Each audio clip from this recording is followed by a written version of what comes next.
किसान की घड़ी। एक दिन की बात है। एक किसान अपने खेत के पास स्थित अनाज की कोठी में काम कर रहा था। काम के दौरान उसकी घड़ी कहीं खो गई। वह घड़ी उसके पिता द्वारा उसे उपहार में दी गई थी। इस कारण उससे उसका भावनात्मक लगाव था। उसने वो घड़ी ढूंढने की बहुत कोशिश की। कोठी का हर कोना छान मारा, लेकिन घड़ी नहीं मिली। हताश होकर वो कोठी के बाहर आ गया। वहाँ उसने देखा कि कुछ बच्चे खेल रहे हैं। उसने बच्चों को पास बुलाकर उन्हें अपने पिता की घड़ी खोजने का काम सौंपा। घड़ी ढूंढ निकालने वाले को इनाम देने की घोषणा भी की। इनाम के लालच में बच्चे तुरंत मान गए। कोठी के अंदर जाकर बच्चे घड़ी की खोज में लग गए। इधर उधर यहाँ वहाँ हर जगह खोजने पर भी घड़ी नहीं मिल पाई। बच्चे थक गए और उन्होंने हार मान ली। किसान ने अब घड़ी मिलने की आस खो दी।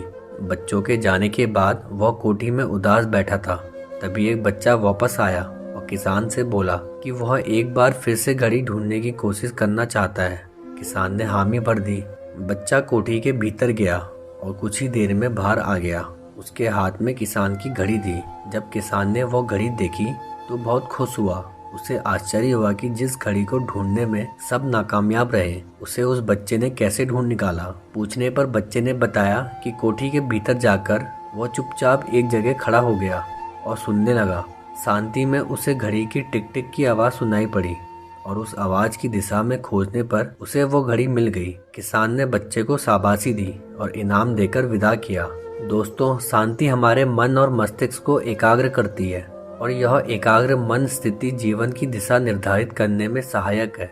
इसलिए दिन भर में कुछ समय हमें अवश्य निकालना चाहिए जब हम शांति से बैठकर मनन कर सकें। अन्यथा शोरगुल भरी इस दुनिया में हम उलझकर रह जाएंगे। हम कभी ना खुद को जान पाएंगे, ना अपने मन को। बस दुनिया की भेड़ चाल में चलते चले जाएंगे।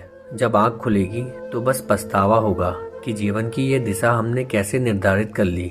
हम चाहते तो कुछ और थे, जबकि वास्तव में हमने तो वही किया जो दुनिया ने कहा।